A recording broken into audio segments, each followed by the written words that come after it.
लालू प्रसाद जी एक अलग सुपर सरकार है, राबड़ी देवी जी अलग सुपर सरकार, तेजस्वी यादव जी अलग सरकार चला रहे हैं, तेज प्रताप यादव जी वो सरकार चला रहे हैं, और मीसा भारती और एक बहन रागिनी भी है जो सिंगापुर से सरकार चला हुआ। सरकार बिहार में नहीं चलेगा, भाजपा है, भाजपा कार्यकर्ताओं से आगे। और एक ही परिवार में 6 दुकान खुले हुए हैं, कोई जाके खरीदारी कर सकते हैं। इतिहास जानता है पूरा लोग, चाहे वो संगठन का काम हो या सरकार का काम हो, पूरी तरह राजद बेचने का काम। पिताजी मुख्यमंत्री बने हो, कभी नहीं बने हो। सम्राट चौधरी ने एक बार फिर से राजद के ऊपर जमकर हमला बोला है। सम्राट चौधरी ने कहा है कि राजद के अंदर 6 परिवार है और 6 परिवार अपना अलग अलग सरकार चला रहे हैं। सम्राट चौधरी ने लालू प्रसाद की बेटियों पर भी टिप्पणी की है। उन्होंने कहा है कि सिंगापुर में बैठी उनकी एक बेटी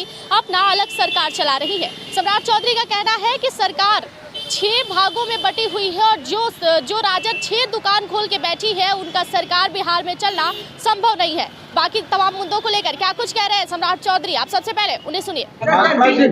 देखिए, झूठ बोलने का अब देखिए, लालू प्रसाद जी एक अलग सुपर सरकार है, राबड़ी देवी जी अलग सुपर सरकार है, तेजस्वी यादव जी अलग सरकार चला रहे हैं, तेज प्रताप यादव जी वो सरकार चला रहे हैं, और मीसा भारती और एक बहन रागिनी भी है जो सिंगापुर से सरकार चला रही है। ऐसा बटा हुआ सरकार बिहार में नहीं चलेगा, भाजपा है, भाजपा कार्यकर्ताओं से आगे बढ़ता है। और एक ही परिवार में 6 दुकान खुले हुए हैं, कोई जाके खरीदारी कर सकते हैं। इतिहास जानता है लोग, पूरा लोग, चाहे वो संगठन का काम हो या सरकार का काम हो, पूरी तरह राजद बेचने का काम करते हैं। देश में जंगल राज कहाँ है, यही तो जानना चाहता हूँ। देश में तो सबकी सरकार है, सबको साथ लेके चलने वाली सरकार है, और उनको याद नहीं है, ये भाजपा नहीं होती तो उनके जो पिताजी मुख्यमंत्री बने वो कभी नहीं बने होते। उनके पिताजी को भी मुख्यमंत्री बनाने का काम भाजपा के 39 विधायकों ने किया। इसलिए भाजपा के कृपा पर है, भाजपा पर किसी का कृपा नहीं है। भाजपा एक, क्या राजद ने कभी समर्थन किया है भाजपा को? जनता दल यूं कहे कि हमने सरकार बनाया है, कुछ नहीं।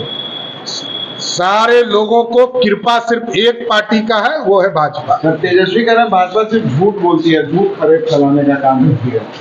कई झूठ है इसमें, जानना चाहते हैं, वही तो बताए ना कौन सा झूठ। एक झूठ का नाम बताए। झूठ पर राजद कहती है ना कि मैं सबसे बड़ा आरक्षण का समर्थक हूं। लालू प्रसाद जी को मैं कहता हूं या उनके परिवार को कहता हूं, एक आरक्षण का नाम बताइए, एक वर्ग का आरक्षण का नाम बताइए जिसको लालू प्रसाद जी के परिवार ने दिया। एक नाम बताइए। दलित को आरक्षण नहीं दिया था 2001 के चुनाव में, अति पिछड़े को आरक्षण नहीं दिया था।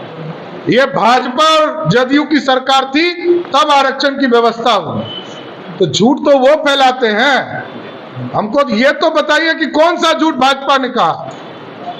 ये जानना चाहता हूं, चैलेंज करना चाहता हूं राजद के लोगों को। एक झूठ का नाम बताओ। मैंने तो बताया कि राजद आरक्षण विरोधी है और आरक्षण आज तक किसी वर्ग को नहीं दिया। राष्ट्रपति 3 दिवसीय दौरे पर हैं, हाई अलर्ट पर बिहार है, लेकिन समस्तीपुर में 3 मर्डर हो जाता है, वैशाली में अपराधी जो है। देखिए, जिस राजा का हनक खत्म हो गया हो, जिस राजा के राज में सिर्फ लूट की व्यवस्था हो और लूटने के लिए छूट दे दिया गया हो, तो उस राजा के राज में क्या होना।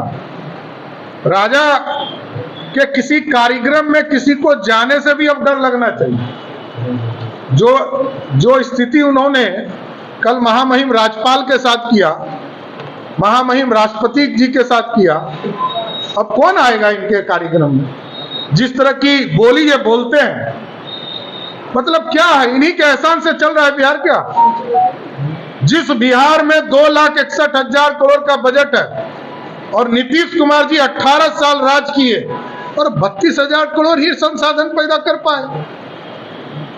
3 कृषि रोड मैप तैयार हुआ, कितने किसानों को फायदा हुआ, कितना उनकी आमदनी बढ़ी, कोई बताई तो। नीतीश जी सिर्फ अपना चेहरा चमकाना चाहते हैं भारत सरकार के पैसे से, नरेंद्र मोदी जी के पैसे से। नरेंद्र मोदी जी की सरकार बिहार को पैसा देती है और सिर्फ अपना फोटो लगाने का काम नीतीश कुमार करते हैं। Thank you. आप लोगों ने सुना कि सम्राट चौधरी ने क्या कुछ कहा। सम्राट चौधरी ने राजद पर टिप्पणी करते हुए साफ तौर पर कहा है कि राजद में 6 लोग हैं और 6 अपना अलग अलग सरकार चला रहे हैं। उन्होंने लालू प्रसाद यादव, राबड़ी देवी के साथ साथ उनकी बेटियों का भी नाम लिया है और उन्होंने साफ तौर पर एक बात कह दी है कि भाजपा के कारण ही लालू प्रसाद यादव सत्ता में बैठे हैं और भाजपा के उपकार से ही आज बिहार में राजनीति चल रही है। धन्यवाद।